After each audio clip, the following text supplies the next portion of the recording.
I've tried it, but it probably doesn't work for me. It just doesn't work for me. My grandmother put a glass of milk and poured like probably a thimble of coffee that I couldn't even drink that. It's just one of those things I didn't develop a taste for. I didn't develop a taste for scotch either. I tried that. I just couldn't develop a taste for it. Nothing against coffee, nothing against Dunkin' Donuts, nothing against anything, just not for me. So on to Cincinnati, right, Joe? On to Cincinnati. You have to understand something. These coaches, especially the ones in the NFL, have dedicated their entire lives to coaching. Their sleep schedules are so incredibly different than everybody else's. I mean, you see people like Nick Saban and Andy Reid. These guys are waking up at like 3, 4 in the morning to start their days. It's ridiculous. Sorry, I just had to You're a sneeze. big coffee guy, Joe. Does this make you hate Bill Belichick even more? Uh, How Matt, many he's coffee? entitled How to many have iced his coffees do you have opinions in on a day? coffee. How many iced coffees do you have a day or per week? Probably 2 or 3. Two or three per day? Oh, I'm sneezing like crazy over here. I think you need Uh, to lay off the no, coffee. I meant 2 or 3 per week. Okay. Yeah, I just don't know how people drink all this coffee. The smell to me is just disgusting. But to each their own. My dad Uh, loves black coffee. ugh, Imagine. ugh, gross. Do you imagine how Do you drink hot coffee or it's only cold? I drink both? Okay. Yeah, I think if I had to drink coffee, I'd be more of a cold person. But I don't like people like drink that steaming hot like McDonald's coffee that burns your Yeah, taste no, buds off. that's not for me. That's not for me. It needs to have something else in there. All right.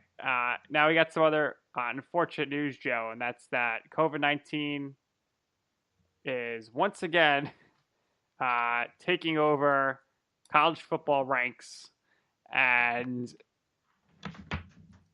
it just it's not ideal because the college football season is really going to get muddled here. Alabama, they are getting postponed here. Ohio State's getting postponed here, and when you look at the college football playoffs, it's really just getting muddled, and the games getting canceled are really going to impact the college football schedule. I think moving forward, uh, especially when you're looking at Ohio State getting canceled, and people want to see them in the playoffs. But that game, like their game against Maryland, has been canceled. We'll see how that impacts anything. Georgia, Missouri's canceled, and Alabama, LSU's canceled. Texas A&M, Tennessee's canceled. Auburn at Mississippi State is canceled, and a bunch of other games are canceled as well. So, Joe, do you even think that the NCAA is able to finish the season? That's what I'm really worried about.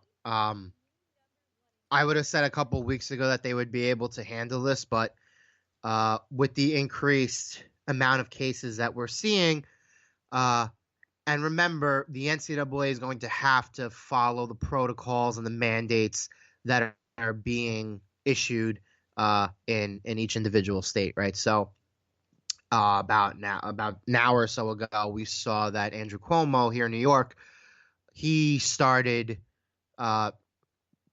putting in mandatory restrictions again. Personal gatherings can't go more than 10 people.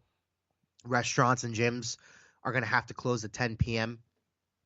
So depending on what we see, we may see other states start to follow suit, which means that the NCAA is probably going to have to continue working with these states and these institutions and these universities to try to figure out the best course of action in order to move forward. But yeah, so now I think we've reached a point where I think we really have to start worrying about the NCAA season. I think the NFL is a little bit different. I think the pros, the way these organizations have handled the COVID stuff, especially when we've seen it with like the Texans and stuff, they've been able to handle it a little bit differently and kind of mitigate what's happening a little more efficiently. But with what we see from the NCAA, obviously these kids, they're still students first and foremost, right? So they're going to have to be able to take care of what they're doing academically on campus first and foremost. So you're going to start seeing, I think, Uh, definitely changes in the schedule. I don't know if these games that are being postponed, while they're likely going to be made up, the more games that you're seeing postponed and possibly can't, like, it's going to be harder to make these games up in time unless they really figure out a way to kind of to do that before the end of the season. Yeah, so this is going to throw a huge wrench into what we're seeing, especially from the Big Ten, right? Because uh, it seems like the SEC and the Big Ten are the two of the big three conferences. They've been hit hardest, the most, regarding this. So Big Ten came back late. Now there's questions about if they're going to be able to finish an 8-game schedule or not, right? They're not going Uh, to be able to, they're and not going to be that's able why. to. Can you really put a 6-0 or 7-0 team in the college football playoff when they have Notre Dame or Clemson are going to have one loss? They need to both get in. They're playing a full schedule, and the same thing with the Pac-12. Can you You imagine a can't put a team like Pac-12 team in. right? So can you? I'm trying to think of an example. All right, take a team like Indiana, right?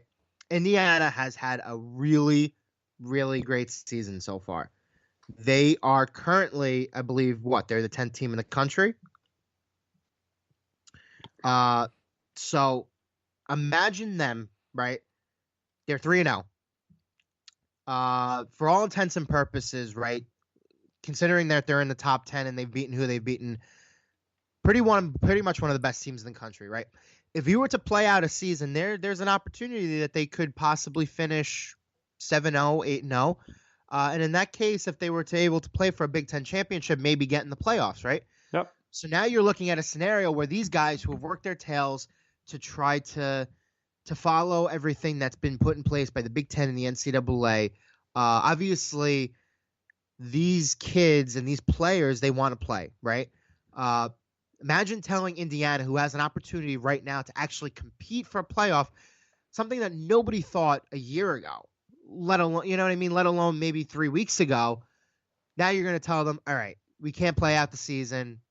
That's that, right? Right. And Well, that's what happened with. imagine the heartbreak That's what for those happens at kids. Wisconsin. Looked like they were ready to compete with Mertz. He gets coronavirus. He's out 21 days. They cancel two Right. games. So it's just a big mess. We'll have to see what happens. College game day coming to you live from the Masters this Saturday.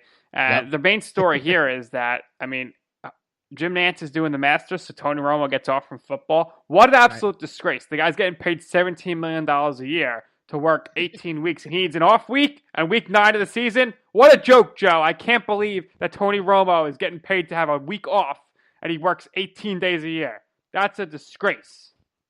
Considering the fact that Romo has actually been a much better broadcaster than I ever imagined him being, less Romo is actually not good for us. We need more Romo. He's been great.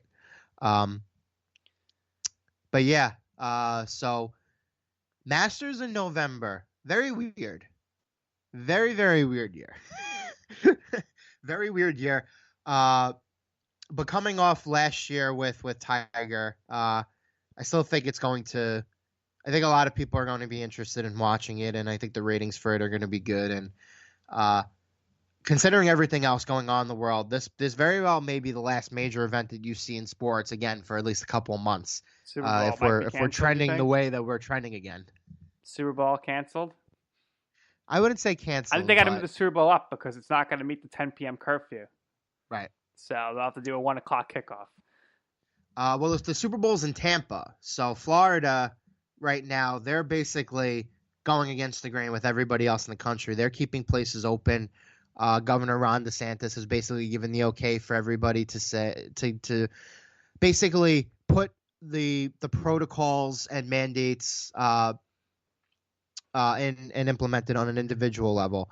Obviously, he gave the okay for the Dolphins, and obviously that's an extension to the Buccaneers too. You want to put 100%, capacity in your places. You're more than free to do so. Obviously, both of these teams have been able to put people in stadiums. We've seen them distance on TV. I think you've seen, I would say, 25% stadium capacities, right? So I don't think the Super Bowl necessarily is in jeopardy, and I don't even think having a Super Bowl without fans is necessarily in jeopardy. But if we're trending the way we're trending, and there's federal mandates that come in, given in time, assuming that, the transition with Biden ultimately ends up happening, then maybe we may not have a Super Bowl, right? That's a possibility too.